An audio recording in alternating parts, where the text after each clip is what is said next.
ఒకప్పుడు దేవుడు పిలిచిన విశ్వాసము గల మనిషి పేరు అబ్రహాము. ఆయన మొదట అబ్రాము అని పిలువబడేవాడు.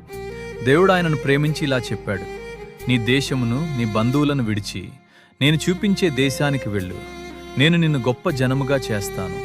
అబ్రాము దేవుని మాటను పూర్తిగా నమ్మాడు. ఎక్కడికి వెళ్తున్నాడో తెలియకపోయినా దేవునిపై విశ్వాసంతో తన కుటుంబంతో ప్రయాణం ప్రారంభించాడు. ఇదే ఆయన గొప్ప విశ్వాసం.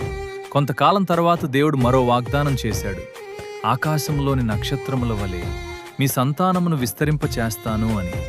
అప్పుడు అబ్రాము మరియు అతని భార్య శారా చాలా వృద్ధులు. వారి వృద్ధాప్యమును బట్టి ఇది అసాధ్యంగా కనిపించింది. కాని అబ్రాము దేవుని వాగ్దానాన్ని నమ్మాడు. చివరకు దేవుడు తన మాట నిలబెట్టాడు. వృద్ధాప్యంలోనే వారికి ఒక కుమారుడు జన్మించాడు. అతనికి ఇస్సాకు అని పేరు పెట్టారు. ఆ కుమారుని బట్టి వారి జీవితము నూతనమైన సంతోషంతో నిండిపోయింది.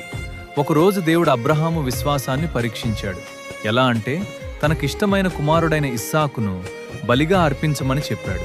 అబ్రహాము ఎంతో బాధపడినా దేవుని మాటకు విధేయుడయ్యాడు. కాని చివరి క్షణంలో దేవుడు అతన్ని ఆపి ఇలా అన్నాడు: ఇప్పుడు నీ విశ్వాసం నాకు తెలిసింది. నా మాటను నీవు కాదనవనియు నాకు తెలిసియున్నది అని దేవుడు బలికి ఒక గొర్రెని ఏర్పాటు చేశాడు. అబ్రహాము దేవునిపై సంపూర్ణ విశ్వాసం ఉంచినందుకు ఆయన్ని ఆశీర్వదించాడు. ఈ కథ మనకు నేర్పేదేమిటంటే, దేవుని మాటను నమ్మి పరిస్థితులు కష్టంగా ఉన్నా విశ్వాసంతో ముందుకు సాగితే దేవుడు మనలను ఎన్నడూ విడిచిపెట్టడు. అబ్రహామును దీవించినట్లుగా మనలను కూడా దీవిస్తారు. మరి మనము కూడా అబ్రహాము వలె విధేయులుగా నడుచుకుందామా?